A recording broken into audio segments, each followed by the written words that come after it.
Right, then let's focus on Kenyan lenders briefly, if we may. They are facing quite a bit of turbulence at the moment. They're grappling with a government cap on commercial lending rates and the impact of a pretty nasty drought, one of the worst we've had in several years. Now, Equitel Bank, it's one of the country's largest by customers, so its pre-tax profits rise by about 4% or so last year to about $242.22 million, but it did boost provisions for bad debts. Still, not great compared to previous years though. The group's CEO, James Mwangi, says the cap on rates at about 4 percentage points above the central bank rate of 10% at the moment has made it very difficult for banks to lend to risky customers. Equitel, whose return on equity has been surpassing the industry, is trading at about 1.2 times book value, but analysts say investors will now be questioning that premium. The bank has been focusing on a lot more microloans to individuals and small businesses and growing mobile phone financial services businesses, in this particular instance, its own brand, Equitel.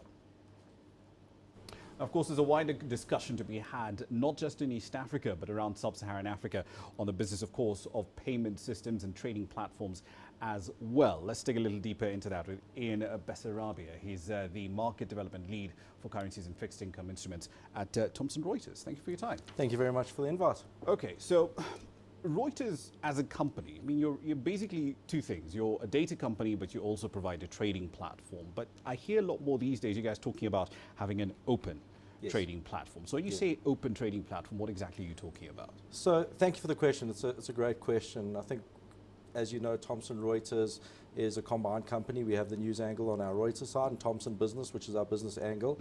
And one of the key differentiators of Thomson Reuters is we have an open platform. And what we mean by an open platform is we engage in partnerships with other application providers and vendors, allowing them to access our platform, thereby giving our customers and our users an experience of a single platform. So it's not quite open source, but it's somewhere in between those two, having a walled garden approach, which some data vendors and trading platforms have.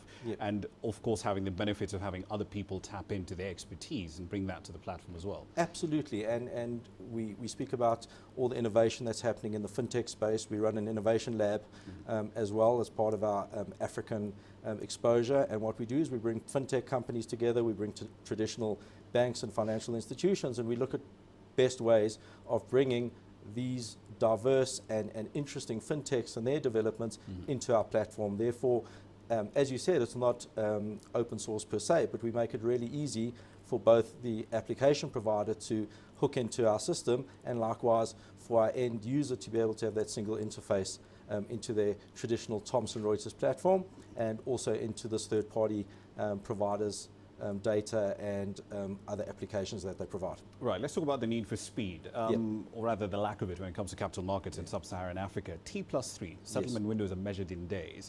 When you've got markets elsewhere in the world that are measured in seconds, milliseconds in some cases.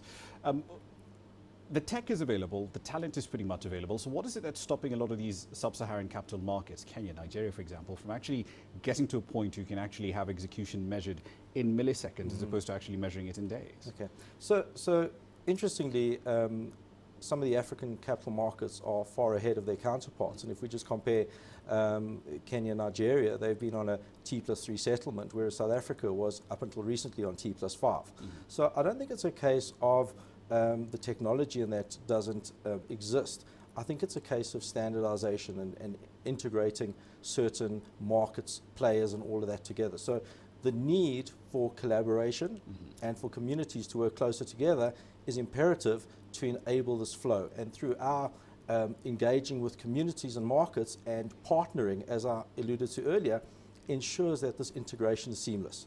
And then the whole, as you say, need for speed, the issue gets eliminated. The need for speed, I mean, for traders, that is really the holy grail, right? Absolutely. Execution in milliseconds. But regulators will look at it and say, hang on, there's a problem here. If there's a problem, I can't jump ahead of it because record keeping then becomes a problem. Is that a common concern that you run into? Absolutely. So regulation, as we all know, is on everybody's front of mind, and everybody's focusing on regulation.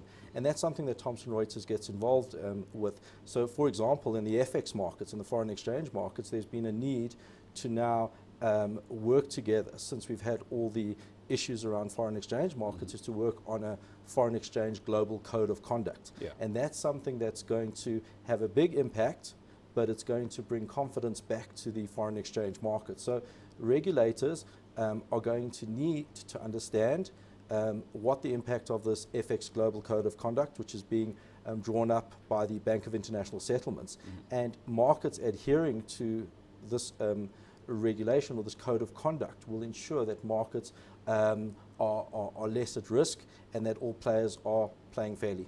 Right. Let's talk about blockchain and how it fits into everything we've discussed here, because one of the main challenges that cropped up, like for example with the 2010 flash crash, was that it took the SEC such a long time just to piece together what exactly happened. And that essentially meant they had to assemble a huge picture of completely disaggregated data from across different market actors, different platforms and so on. It sounds like that's the perfect sort of problem the blockchain would solve, even with the sort of, and at the same time meeting the need for speed problem we were talking about a little earlier. Absolutely. Is that something you're exploring? So yes, we are. So we're definitely looking at blockchain, and I think everyone in the market is looking at blockchain, or otherwise known as distributed ledger technology. And essentially what blockchain does is it creates an environment where information is stored in different ledger systems. So it's available to everyone. It's a single source. Nobody can tap into that information. Everybody can tap into that information and see it. It can't be compromised or changed. I think the challenge is that there's still a lot of areas that need to be overcome in terms of the market accepting or being comfortable with this technology. There's security around it, there's privacy issues around it, etc. So I believe that there definitely will be a space for blockchain, and I know that there's a lot of markets who are working in conjunction with regulators, talking to the regulators, talking to providers like ourselves, and seeing where this fits. And I think in the next couple of years, you're definitely going to see some real use cases where it won't only be in the financial space, it'll be in other spaces as well, where blockchain can play a wider role. So definitely blockchain will play a role, but I think it's going to be a process where everybody's going to have to understand the risks, make sure that those risks are mitigated before there's confidence in the market. All right, we'll have to leave it there for the time being. But Ian, thank you very much for your time this evening. Thank you very much.